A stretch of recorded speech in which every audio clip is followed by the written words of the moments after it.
안녕하세요. 플라잉 워십의 신태호 목사입니다. 오늘 함께 영상으로 예배를 드리는 모든 분들을 주님의 이름으로 환영하고 축복합니다. 오늘 하나님께서 우리에게 주신 말씀은 창세기 39장 1절에서 6절까지의 말씀입니다. 요셉이 이끌려 애굽에 내려가매 바로의 신하 친위대장 애굽 사람 보디발이 그를 그리로 데려간 이스마엘 사람의 손에서 요셉을 산이라. 여호와께서 요셉과 함께 하심으로 그가 형통한 자가 되어 그의 주인 애굽 사람의 집에 있으니 그의 주인이 여호와께서 그와 함께 하심을 보며 또 여호와께서 그의 범사에 형통하게 하심을 보았더라.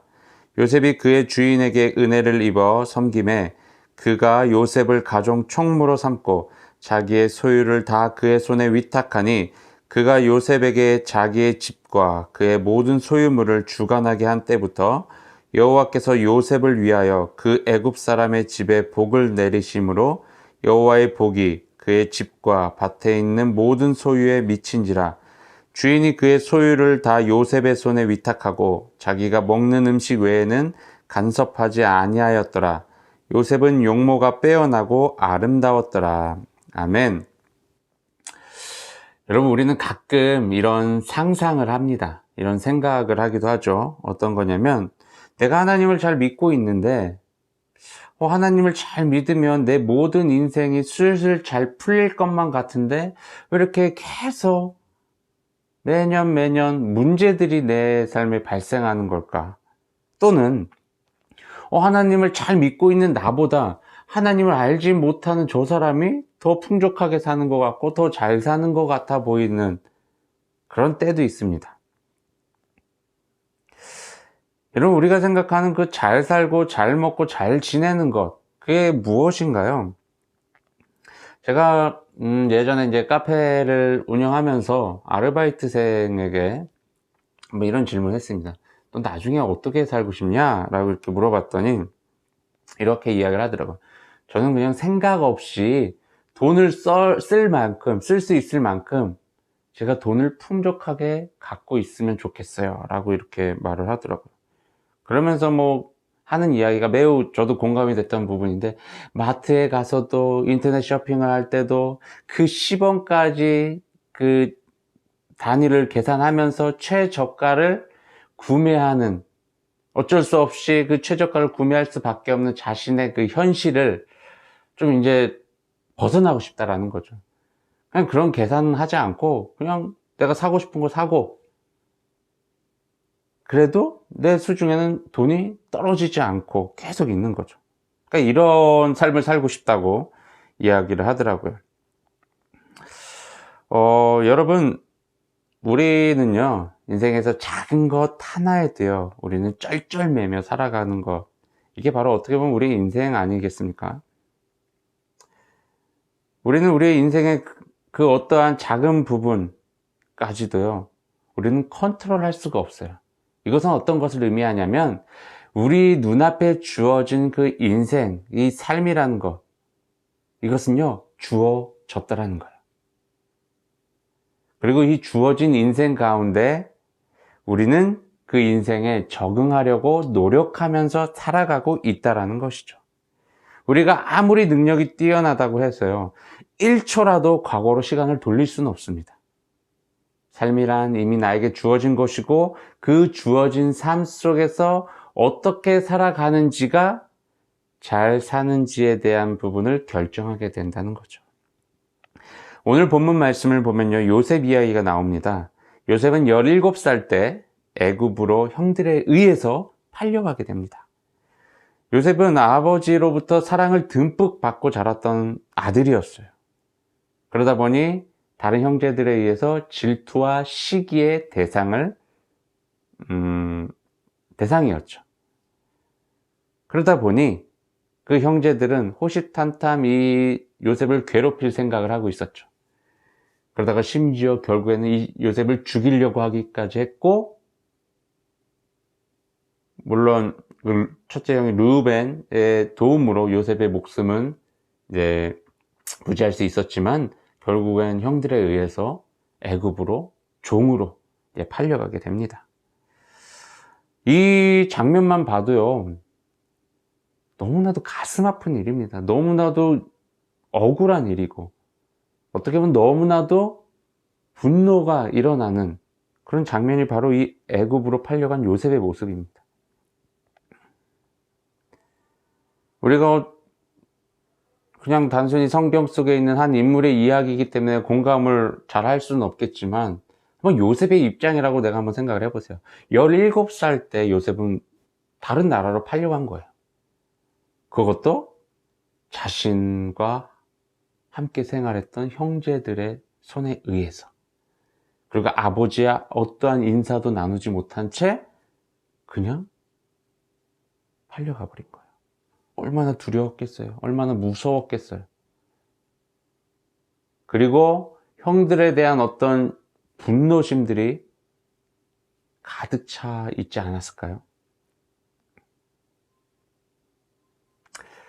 이렇게 어떻게 보면 너무나도 안타까운 일을, 가슴 아픈 일을, 억울한 일을 당한 그 요셉의 인생을 향해서 하나님께서는 어떻게 표현하고 계시냐면 성경에서 형통한 자다라고 이야기를 합니다. 오늘 본문 말씀을 봐도요, 요셉을 향해서 형통한 자가 되었다라고 이야기를 합니다. 어떻게 이렇게 슬프고 아픈 일을 겪게 된 그런 고통 속에서 살아갈 수밖에 없는 그 삶을 살고 있는 그 요셉에게 어떻게 형통한 자가 되었다라고 표현할 수 있었을까? 그렇다면 우리가 먼저 이 형통이라는 것이 과연 무엇인가를 한번 살펴볼 필요가 있습니다. 형통이라는 이 단어를 히브리어로 살펴봤더니 찰라흐라는 그 단어를 사용을 하더라고요. 찰라흐라는 이 단어의 뜻은 무엇이냐? 모든 막힌 것을 뚫고 나가는 것, 그리고 강을 건너는 것, 산을 넘어가는 것, 앞으로 나아가는 것, 장애물을 극복하는 것, 돌진하는 것, 돌파하는 것, 공격하는 것, 잘 마치는 것이라는 의미가 이 찰라흐 안에 담겨져 있어요. 즉 막힘이 없다라는 것이 아니에요. 삶의 고난, 역경이 없다라는 것을 말하고 있는 것이 아니에요. 우리를 가로막고 있는 그 장애물이 없다라는 것이 아닙니다. 삶의 문제가 없다는 것이 아닙니다. 형통이라는 것은요, 우리 앞을 막고 있는 그 문제, 역경, 장애물을요, 뚫고 지나가는 것이 바로 형통이라고 이야기를 하고 있습니다.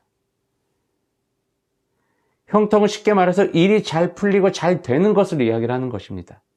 그렇다면 그 이전에 어떤 과정이 있었냐? 뭔가 문제가 있었다라는 거예요. 뭔가 어려움이 있었다라는 거예요. 뭔가 역경이 있었다라는 거예요. 근데 이 모든 것들을 뛰어넘어 앞으로 전진하는 것, 그게 바로 형통한 삶이라는 것입니다.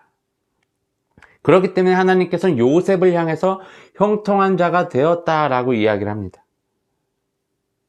형들의 손에 애굽으로 팔려오는 그런 역경, 고난을 당했어요. 그런 어려움, 슬픔들을 경험했어요. 하지만 요셉에게 찾아온 것은 무엇이냐? 보디발이라는 그 애굽의 친위대장 집에 종으로 들어가요. 근데 그 종으로 들어가서 어떠한 일들이 요셉에게 펼쳐져요? 그 종들을 다스릴 수 있는, 그리고 집안을 총괄할 수 있는 그런 책임을 부여받습니다.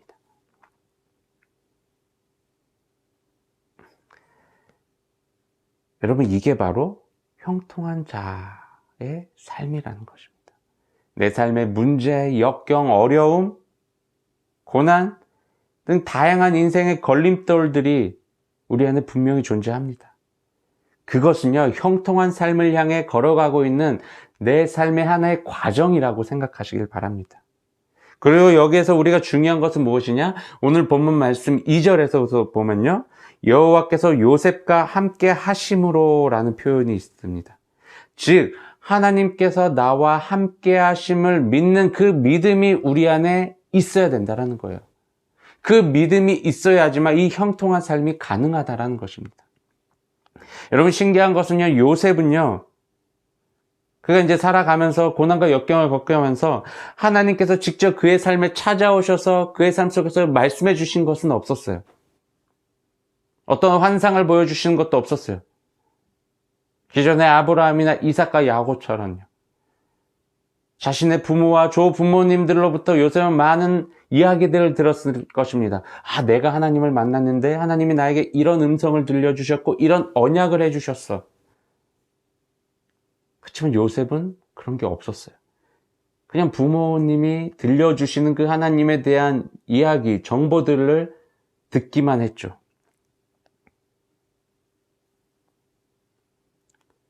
그런 요셉이 어떻게 하나님에 대한 믿음이 흔들리지 않았을 수가 있었을까요? 제가 얼마 전에 제 6살짜리 딸이 그 나이 또래가 흔히 하는 질문을 저한테 했습니다. 아빠, 하나님은 어디 계셔? 하나님 왜 우리 눈에 보이지 않으셔? 라는 질문합니다. 그러니까 하나님이 존재한다는 것은 알고 있어요. 근데 이제 눈으로 보고 싶은 이제 호기심이 든 거죠. 궁금증이죠. 그래서 저는 또 뻔한 대답을 했습니다. 하나님 눈에 보이시지는 않아. 하지만 하나님이 계신 건 알고 있지? 그렇대요. 안 돼요. 근데 보고 싶대요. 근데 왜 안 보이냐?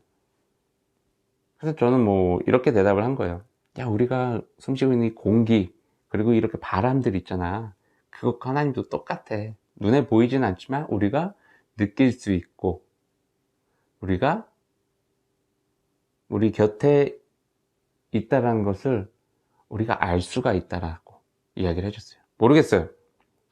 그 6살짜리 딸 아이에게 지혜로운 답변이 됐는지 모르겠지만, 여러분, 요셉도요, 어떻게 보면 좀 궁금증이 있지 않았을까요?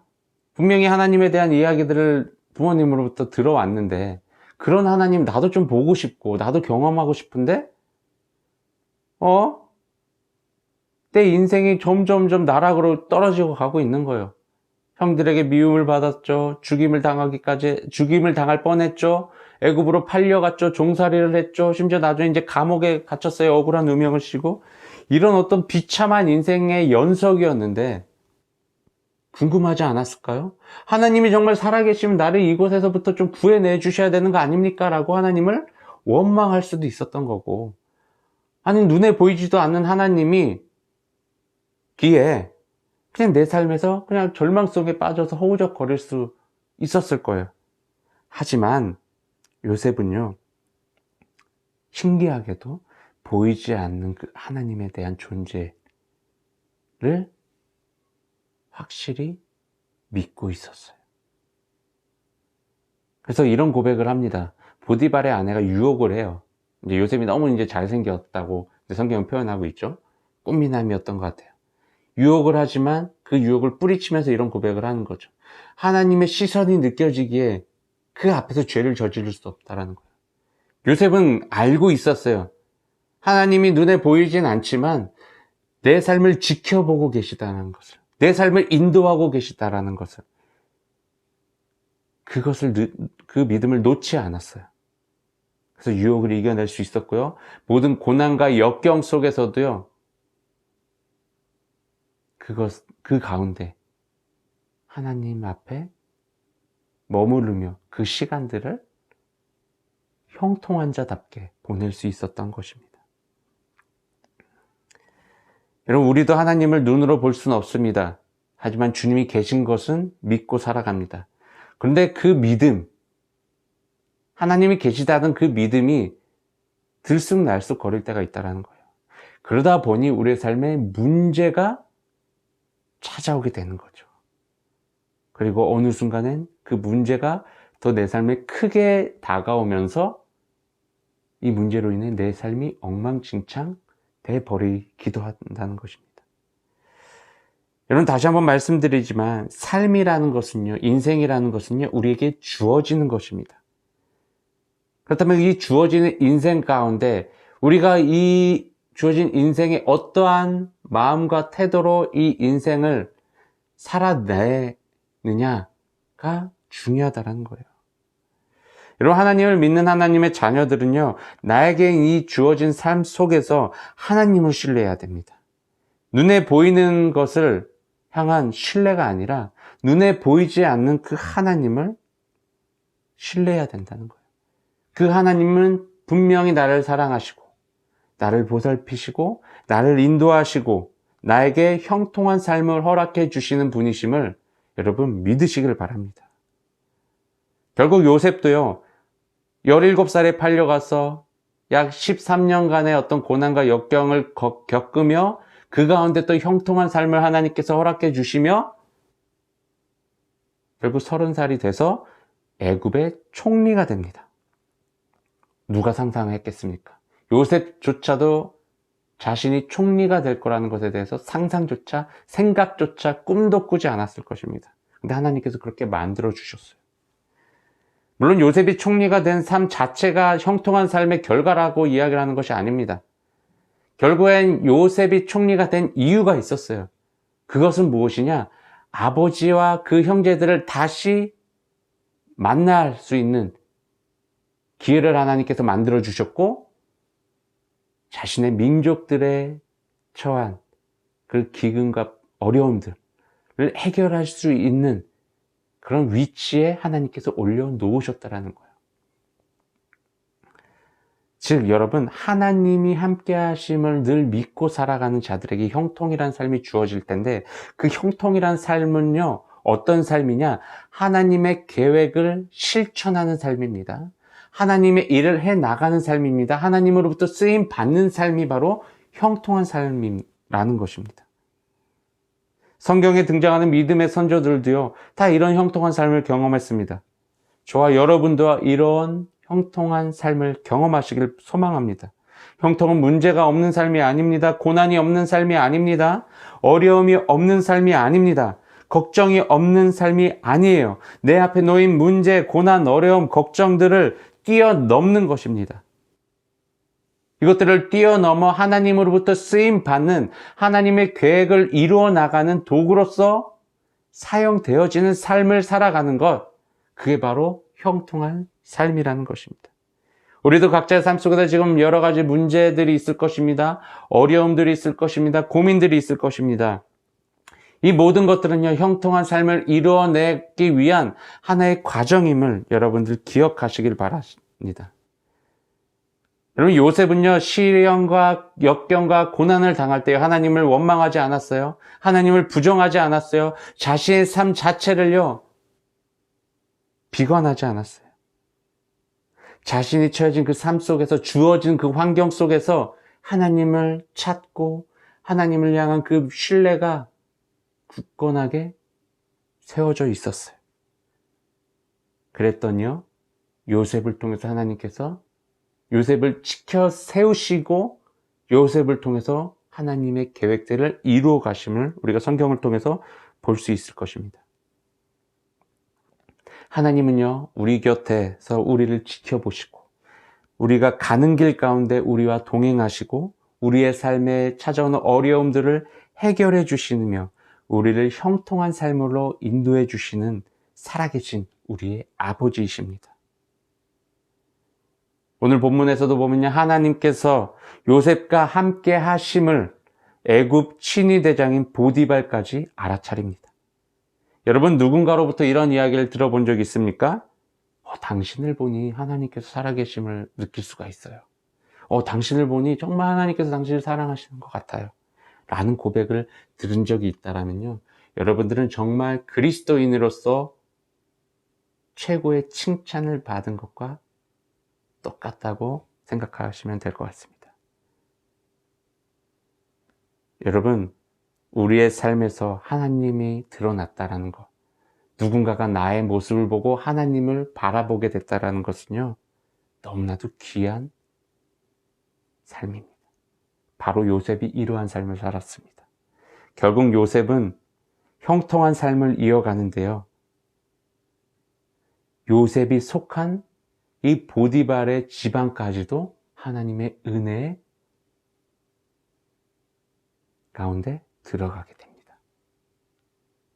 여러분, 하나님을 드러낸다는 것은요, 하나님의 영광이 드러나는 그 곳에 하나님의 은혜가 흘러가게 되는 것입니다. 저와 여러분의 삶 속에서도 형통한 삶이 지속적으로 이루어지고 내가 속한 모든 곳이 형통한 곳으로 세워지길 주님의 이름으로 축원합니다. 기도하겠습니다. 사랑과 은혜가 충만하신 하나님, 참으로 감사와 찬양 올려드립니다. 하나님, 오늘 말씀을 통하여서 우리가 요셉 이야기를 살펴봤습니다. 하나님, 요셉이 받은 고난과 역경과 시련과 아픔들 속에서 하나님께서 늘 함께 하셨고, 요셉의 그러한 과정들을 통하여서 결국 요셉에게 허락되어진 형통한 삶을 우리가 이 시간 다시 한번 보게 되었습니다. 형통은 우리 삶 속에서 문제가 없는 삶이 아니라, 아픔이 없는 삶이 아니라, 그 문제와 아픔, 우리 삶을 가로막고 있는 이 장애물들을 뚫고 뛰어넘는 삶임을 우리가 다시 한번 깨달았습니다. 아버지, 형통한 삶을 이뤄내기 위해 우리가 살아가게 하시고, 그 가운데 믿음 흔들리지 않도록 하시고, 또 이 형통한 삶을 살아가는 그 모습이 또 다른 누군가에게도 하나님의 영광을 비칠 수 있는 우리 모두가 되게 하여 주시옵소서. 형통한 삶을 통하여서 내가 속한 곳이 형통해지길 소원합니다. 함께 하실 주님을 찬양합니다. 예수님의 이름으로 기도드립니다. 아멘. 하나님 아버지, 감사합니다. 주님 앞에 귀한 예물 올려드립니다. 이 예물이 쓰여지는 곳마다 하나님의 나라가 확장되어지게 하시며 하나님의 은혜가 풍성히 흘러 넘쳐 들어가게 하여 주시옵소서. 그래서 그들의 삶 가운데 형통이 찾아오게 하시며, 또한 물질을 드린 손길들을 주님께서 기억하시고 저들의 삶 속에서 날마다 하나님의 풍성한 은혜가 넘쳐나게 하시며 언제나 하나님을 찬양하며 감사할 수 있는 저들의 삶 되게 하여 주시옵소서. 이제는 우리 주 예수 그리스도의 십자가의 은혜와 하나님의 넓고 크신 사랑하심과 성령님의 보호 인도 동행하심이 오늘 이 자리에 모여 주님께서 허락해 주신 그 형통한 삶을 향해 살아가겠다라고 결단한 우리 모든 그리스도인들 위해, 플라잉 워십 위에 지금으로부터 영원까지 함께하기를 간절히 축원하나이다. 아멘.